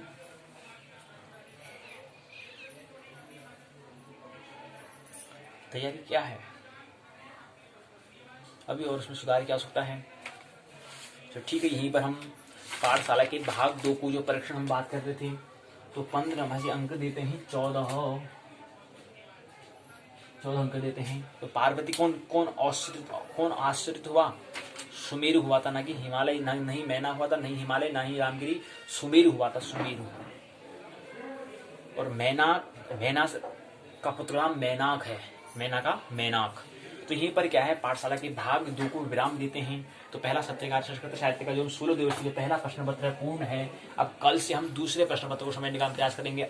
19 फरवरी 2021 से दूसरे प्रश्न पत्र को समझने का प्रयास करें। कल की पाठशाला में हम समझेंगे संस्कृत साहित्य, वही साहित्य की मैंने बात की, साहित्य संगीत कला विहीन, साक्षात पशुच्च विषाणहीन, तृणम न खादन्न जीवमान, हम परम पशूनाम। तो साहित्य संगीत पशु नहीं बनना है, हमको देखना है। तो संस्कृत साहित्य को समझना है, साहित्य का जन्म हमें देना है, फिर उसके बाद संगीत का, फिर उसके बाद कला का।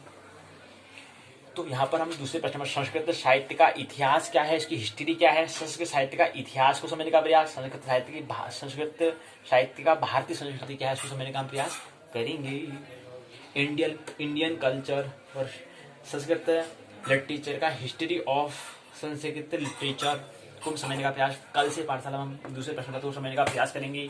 इसलिए यहाँ पर आ जाएगा कल से क्या आई गया समझ लो, उसको यहाँ पर करेंगे। दूसरे साल का दूसरा प्रश्न पत्र हो जाएगा, आज से प्रारंभ हो चुका है। अभी प्रश्न पत्र करेंगे, इसको भी हम ये करेगा एक है। अभी कल से यहाँ पर 2 आ जाएगा और यहाँ पर भी नाम शीर्षक बदल जाएगा। कि कल से इसको हम देखने का प्रयास करेंगे। तो पाठशाला के भाग को 2 को विराम देते हैं। आइए पाठशाला के भाग 1 में प्रवेश करें। पाठशाला भाग में 1 में हम ब्रह्मांड एवं काल उत्तराखंड मुक्त विश्वविद्यालय के स्नातक प्रथम वर्ष के प्रथम प्रश्न पत्र को समझने का प्रयास, ब्रह्मांड एवं काल यूनिवर्स एंड टाइम को हम समझने का प्रयास कर रहे हैं। पहले खंड में खगोल को हमने समझा, 6 इकाइयां थी। दूसरे में हमने काल को समझा, 5 इकाइयां थी। उसके बाद हम तीसरे खंड में पंचांग को समझने का प्रयास, उससे परिचय से इंट्रोडक्शन होने का प्रयास हम कर रहे हैं। अब इसमें हमें पहले तिथि को समझने का भी प्रयास हम कर रहे थे। तो आज तिथि से को हम विराम करके दूसरे तिथि के बाद वार की ओर हम प्रवेश करेंगे। पंचांग मुख्यतः 5 भाग होते ही हमने कहा था। बाकी हमने तिथि हमने कहा पंचांग में 5 क्या क्या होते हैं, तिथि, वार, नक्षत्र, योग, करण, दिनमान, सूर्योदय, अस्त। ये तो हमने समझ लिया। दिनमान और रात्रिमान क्या होता है, ये दिनमान होता है जो भी हमने कहा था, जिससे मैंने पाठशाला प्रारंभ हुई थी। दिनमान मतलब होता है कि जब सूर्योदय 6:49 में सूर्योदय हुआ, 18:03 तक हुआ, तो इसके मध्य कितने घंटे हुए, उसी को कहते हैं दिनमान। ऐसे ही सूर्य अस्त होगा 18:03 तक, अगले दिन सूर्योदय होगा 6:48 में, तो इसके मध्य जो समय जो है, जो घंटे हैं, उस घंटे को हम कहते हैं रात्रिमान। ये देखना पड़ता है हमें, दिनमान हमें देखना तो रात्रिमान तो हम खुद ही निकाल लेंगे। ये भी पंचांग में, ये भी ज्योतिष में देखा जाएगा। आपका रात्रिमान क्या है, उसमें क्या दिशा, जिसमें आपका जन्म हुआ था उसमें रात्रिमान क्या था, दिनमान क्या था।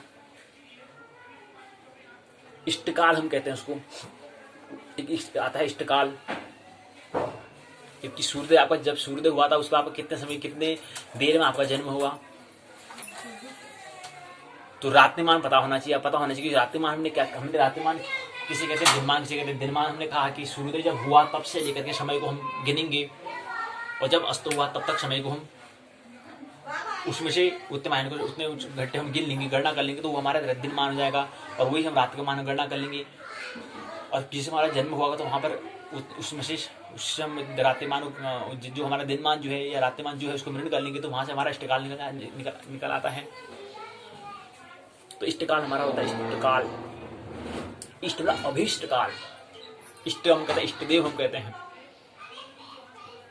इष्ट मतलब अभीष्ट जो हो, इष्ट मतलब जो अभीष्ट होता है, जो विशेष होता है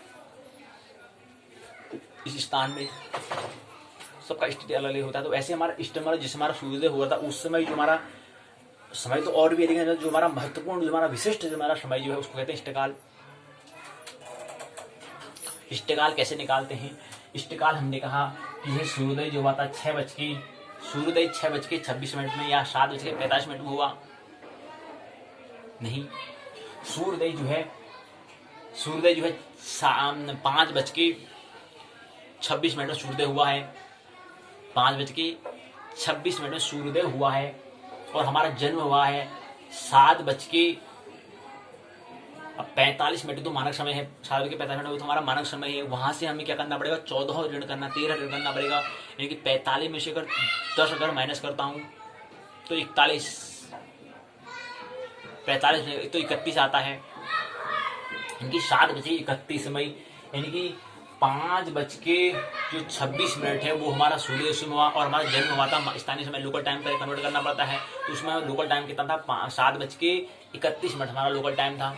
क्योंकि जो हमारा हमने कहा स्थानीय समय और मानक समय में जो है अंतर में, स्थान के हिसाब से अगर हम नैनीताल की अगर बात करें तो नैनीताल में यहाँ पर 12 से 13 या 14 मिनट का अंतर होता है उदय अस्त में, राइज में, सन उदय में अस्त में 7-8 मिनट का अंतर होता है मानक समय में नैनीताल का अगर हिसाब करें।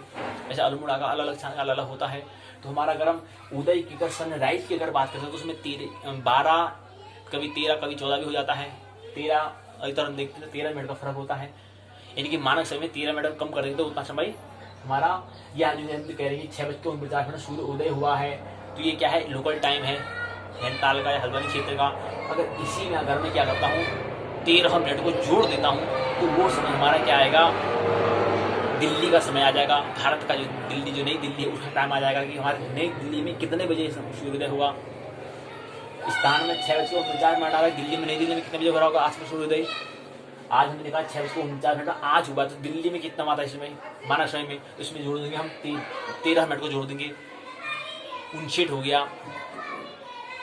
गया 60, यानी कि 7:02 में हो रहा है, और यहाँ 6:49 में हो रहा है।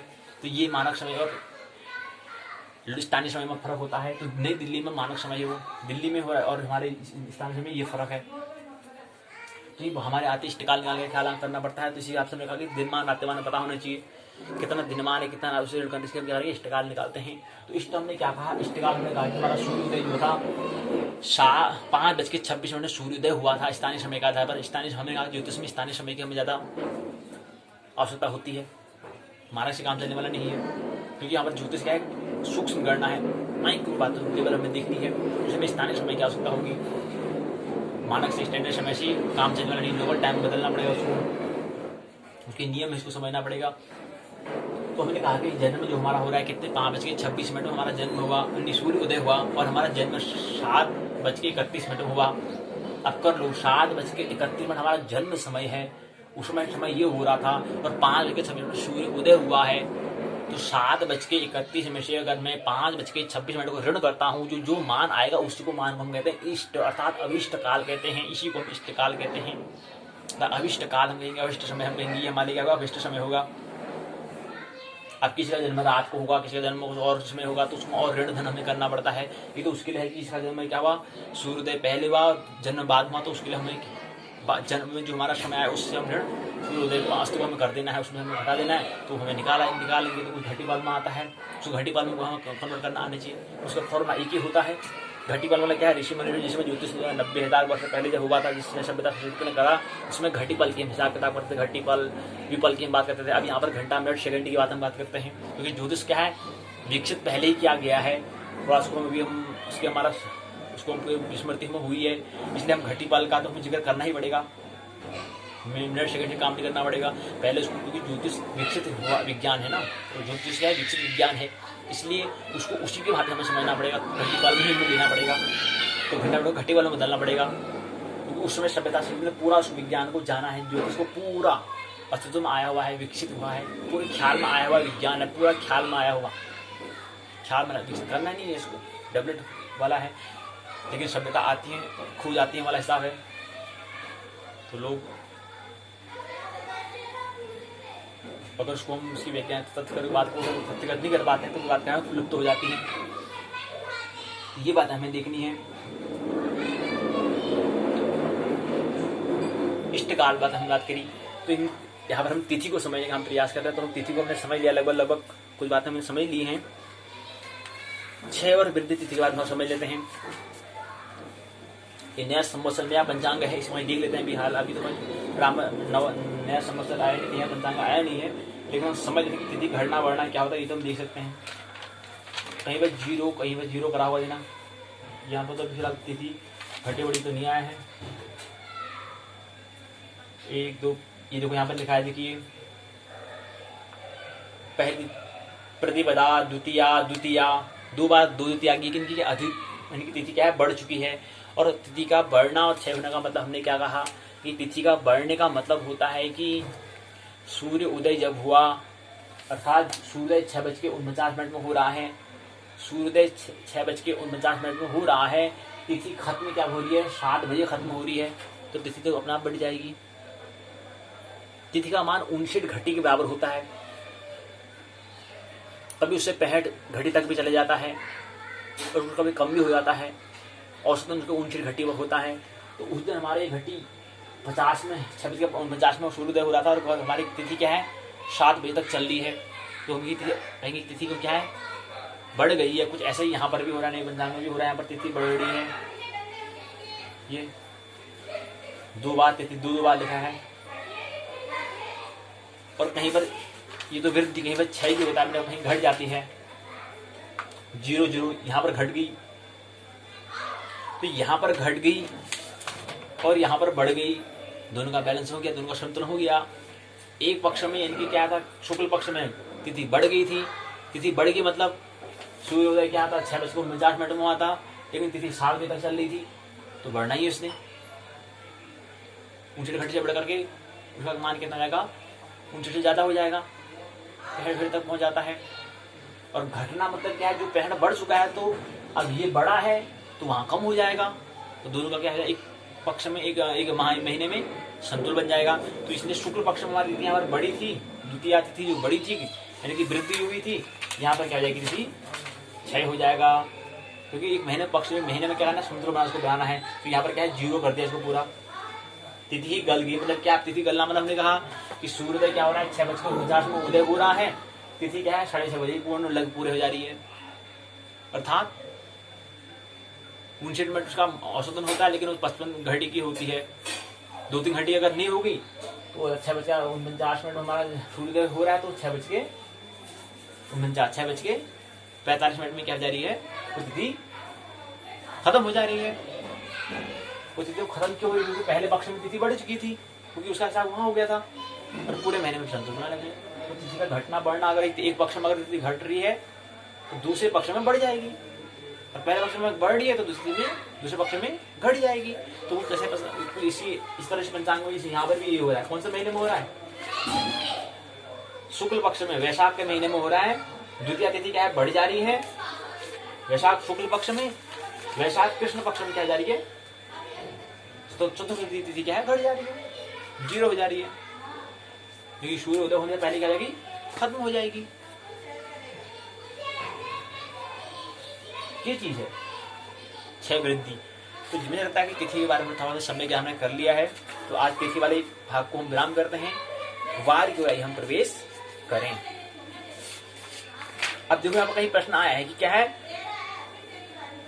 न्यूनतम तिथि का मान कितना होता है, कम से कम कितना। अब हम घटना बढ़ना हम कह रहे हैं, तो न्यूनतम समय कितना होता है घटी का, 59 घटी 3 पल होता है। कम से कम एक तिथि का पहले औसत मान कितना होता है, पहले ख्याल है एक तिथि का मान कितना होता है, एक तिथि का मान कितना है। अभी हम अभी कहते हैं कि पक्ष में घटी है बढ़ी तो हम कह रहे हैं, लेकिन मान कितना होता है ये तो पता होना चाहिए हमको। कैसे हिसाब लगाएंगे तिथि घट गई या बढ़ गई, तो उसके लिए पहले पता होना चाहिए एक तिथि का मान कितना होता है। तो बताते हैं कि एक तिथि का मान क्या होता है, 59 घटी 3 पल होता है। कितना होता है, 59 घटी 3 पल होता है। 59 घटी 3 पल, 59 घटी 3 पल।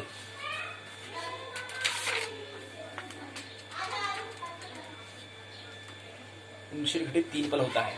तो प्रश्न पूछा है, वो प्रश्न सुनिए, वो प्रश्न सुनिए।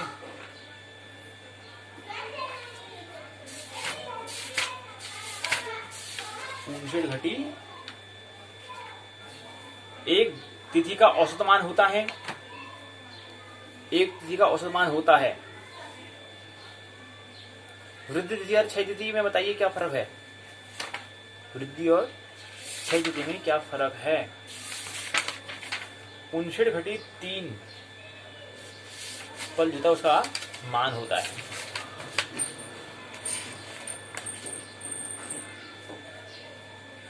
अब देख लो, अध्याय प्रश्न पूछा है कि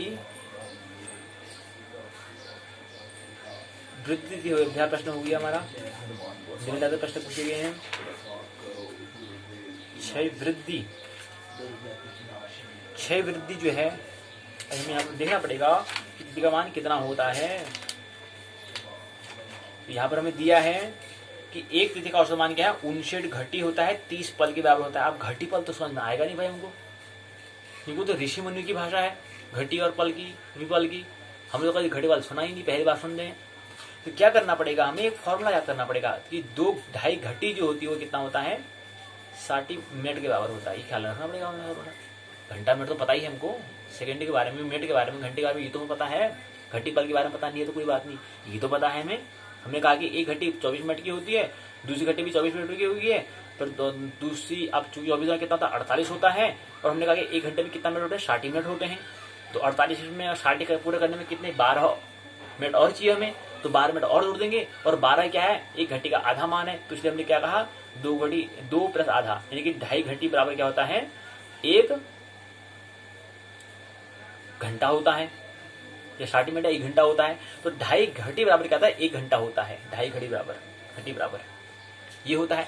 अब कह रहे हैं कि तिथि का औसत मान क्या, 59 घटी 3 पर बराबर होता है। जो भी हम कहते हैं कि शुक्ल पक्ष में जो हम बढ़ जा रहा कहते हैं, कृष्ण पक्ष में जो घट जा रहा हम कह रहे हैं, तो वहां पर क्या है, जो औसत मान 59 घटी 3 पल से बढ़ के क्या हो जाएगी, ज्यादा अगर हो जाएगी तो हमारी तिथि बढ़ गई। उसको हमें उदय अस्त्र से समझा था, सूर्य उदय हो रहा है, इससे पहले भी उदय होने के बाद तक चल रही है, मतलब 59 घटी 3 पल से ज्यादा हो जा रही है। अब 59 घटी को हमने अब कितने घंटे कितना मिनट करना पड़ेगा, हमने कहा 2.5 है। अब उस 59 घटी को करना पड़ेगा, कन्वर्ट करना पड़ेगा, उसको बदलना पड़ेगा। उसमें 2.5 घंटे और 1 घंटा हो रहा है ना, तो उसको हमें करना पड़ेगा। यही हमें 2.5 घड़ी बराबर 1 घंटा होता है। ऐसे में घटी पल के बारे में होता है 2.5 पल बराबर, ये तो घटी हो गया, घटी और पल बराबर जो होता है वो 1 मिनट होता है। और ऐसी क्या है, घटी होता है, पल होता है, विपल होता है। विपल 2.5 विपल बराबर तुम्हारा होता है 1 सेकंड होता है। बस ये बात हमें ख्याल रखनी है। इसी तरह से मैं तो अभ्यास करना पड़ा समझ पाने के लिए। पहले औसत में क्या है, घटी पल में अगर निकालना पड़ेगी वो भाषा तो समझ में पड़ेगी पहले, क्योंकि भाषा में मेन उसका जो ओरिजिन, जो उसका मूल जो बात है वो क्या है, ऋषि मनुष्य की भाषा में, संस्कृत भाषा में घटी पल में ही हमने मान दिया है। पहले उसको तो समझेंगे, तब जाके उसको अपनी भाषा में परिवर्तन करेंगे, ट्रांसलेट करेंगे। पहले उसको समझना पड़ेगा, उनकी भाषा में हमें समझना पड़ेगा हमें घटी पल को, तब जाकर उसको अपनी भाषा में परिवर्तन हम करेंगे। तो एक तिथि का औसतमान प्रश्न पूछा है कि 59 घटी 3 पल के बराबर होता है। ये मान क्या है, कभी तिथि से क्या होती है 66 घटी तक पहुंच जाती है। तो हमें जब 66 घटी तक 66 घटी जब बढ़ जाएगी तो हमें तिथि क्या है, बढ़ गई है। और जब 50 यानी कि 59 से 50 तक 55 तक आ जाती है तो कहते हैं घट गई तिथि, हम कहते हैं। तो ये मुख्य बात ये होती है। लेकिन पूछते हैं कि अगर औसत मान कितना है तो 59 घटी 3 पल के बराबर होता है। तो प्रश्न का विकल्प आ जाएगा, प्रश्न पूछा जाएगा, बताइए कितनी तिथि का औसत मान कितना होता है, इसी बारे में बताइए। आप कहते हैं कि चंद्र का एक भगण पूर्ति काल प्राय होता है, कितना होता है चंद्रमा का। हमने कहा समय की गणना हम कर रहे हैं, चंद्रमा के हिसाब से करते हैं। चंद्रमा के हिसाब से हम तिथि जो हम बात कर रहे हैं वो चंद्रमा की गति के हिसाब से बात कर रहे हैं। गति जो है सूर्य के हिसाब से करते हैं या पृथ्वी के हिसाब से करते हैं, नक्षत्र के हिसाब से कर सकते हैं।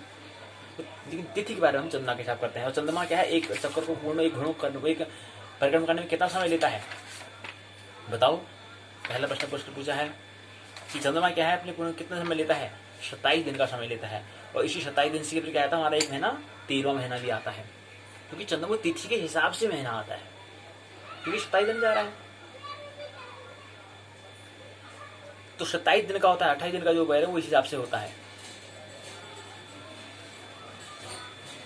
अब एक तिथि का मान तो पूछा है कि घटी बल में, अगर कला में पूछे तो कितना होता है, 720 कला होता है।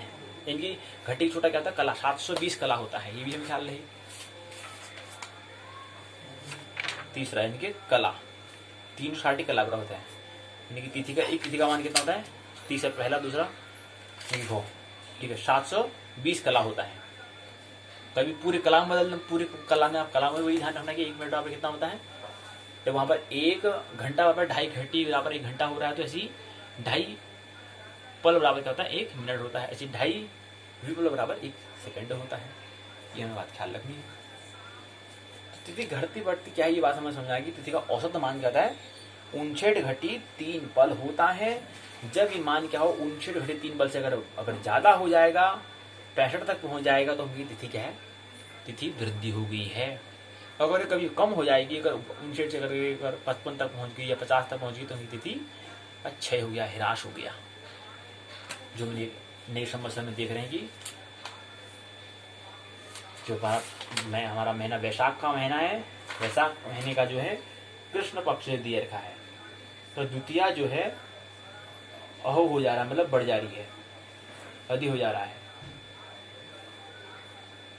क्योंकि 2 बार द्वितीया ना, प्रतिपदा द्वितीया, द्वितीया तृतीया चतुर्थी पंचमी षष्ठी सप्तमी अष्टमी नवमी दशमी एकादशी द्वादशी त्रयोदशी चतुर्दशी और शुक्ल पक्ष है। शुक्ल पक्ष अमावस्या, शुक्ल पक्ष कृष्ण पक्ष अमावस्या, शुक्ल पक्ष पूर्णिमा। तो कृष्ण शुक्ल पक्ष है तो यहाँ पर क्या है, 15 पूर्णिमा दिखाता है, तो यहाँ तो आ जा रहा है। लेकिन इतना ही नहीं, यहाँ पर द्वादशी तिथि भी क्या हो जा रही है, फिर ये 0 दिखा रहा पूरा। द्वादशी त्रयोदशी भी, जो द्वादशी है वो भी क्या जा रहा है, इसका 0 यहाँ पर प्रतिपदा द्वितीया 2 बार हो चुका है, फिर तृतीया चतुर्थी पंचमी षष्ठी सप्तमी अष्टमी नवमी दशमी एकादशी द्वादशी तिथि क्या है, घट गई, गल गई कहते हैं इसको। गल गई कहने का मतलब क्या है, तिथि का तो मान है, लेकिन तिथि का मान जो औसत मान जो 59 घटी 3 पल कह रहे हैं उससे कम है, या तो 50 घटी के बराबर है या 55 घटी के बराबर है, औसत मान से कम है। और कम या उसको ऐसा कहते हैं कि सूर्य उदय होने से पहले ही पूर्ण खत्म हो जा रहे, तो इसलिए हम 0 दिखा दे रहे हैं, हमें करेंगे नहीं साहब। और यहाँ पर हम उसको द्वितीया को 2 बार दिखा दे रहे हैं, क्योंकि वहां पर उसका मान क्या है, जो औसत मान 59.3 बल से ज्यादा हो जा रहा है, इसलिए इसको हम वहां पर दोबारा दिखा रहे हैं। ये तिथि का घटना बढ़ना होता है। तो इस पक्ष में जो शुक्ल वैशाख जो नया पंचांग के नए वर्ष की बात कर रहे हैं, हिंदू नव वर्ष जो आएगा जब चैत्र महीना आएगा, तो वैशाख शुक्ल पक्ष की भी तिथि में क्या है, द्वितीय तिथि बढ़ जा रही है और साथ साथ द्वादशी तिथि क्या है, घट भी जा रही है, उसका ह्रास हो जा रहा है। अब ह्रास बात समझ में आ गई, बात क्या है, ह्रास में क्या हो रहा है, मतलब 59.3 बला से मान उसका कम है, इसलिए ह्रास हो जा रहा है। फिर दूसरे हम अगला ज्येष्ठ का महीना आता है तो कृष्ण पक्ष की तिथि आती है, तो वहां पर क्या है, वहां पर चौदशी तिथि क्या है, गल जारी है। अब प्रतिपदा, द्वितीया, तृतीया, चतुर्थी यहाँ पे 0 दिखा रखा है। पंचमी, षष्ठी, सप्तमी, अष्टमी, नवमी, दसवीं, एकादशी बढ़ेगी तो मान लो भाई, वही हो रहा है, समतुल हो जाता है, पक्ष में समतुल हो जाता है। तो वहां पर पहले वाले में यहाँ पर क्या हुआ, पहले यहाँ पर घटी तो यहाँ बढ़ गई, यानी कि यहाँ पर कौन सी तिथि घटी, यहाँ पर चतुर्थी तिथि घट गई थी, सप्तदशी में मतलब घट गई, मतलब क्या है कि मान तो था लेकिन उसका मान 59.3 बल से कम था, और यहाँ तो यहाँ एकादशी बढ़ गई, यानी कि उसका मान 59.3 बल से ज्यादा हो चुका है। इसलिए मैं कह दिया कि भाई इस एकादशी को 2 बार दिखा दिया, एकादशी लिख दिया। तो एक ही पक्ष में क्या है, वो अगर तिथि अगर घट रही है तो उसी अगले कोई तिथि एक ऐसी आएगी जो हम एक पक्ष में जो 15 तिथियां होती है उसमें कोई ना कोई तिथि ऐसी आ जाएगी जो अगर ये घट गई है तो वो बढ़ जाएगी, और समतुल पक्ष में क्या जाएगा, समतुल हो जाएगा, मतलब उसका महीना हिसाब से हो जाएगा। यहाँ पर जो हमारे चतुर्थ तिथि में जो तिथि जो घटी थी वह एकादशी तिथि में क्या होगी, बढ़ गई, तो उसका बराबर समतुल हो चुका है। तो ऐसे पक्ष में क्या समतुल हो जाता है तिथि घटना। तो तिथि वाले में महत्वपूर्ण बातें ये हैं, और हमें समझनी है बातें कि तिथि का मान कितना होता है, कितना आगे तक चले जाता है।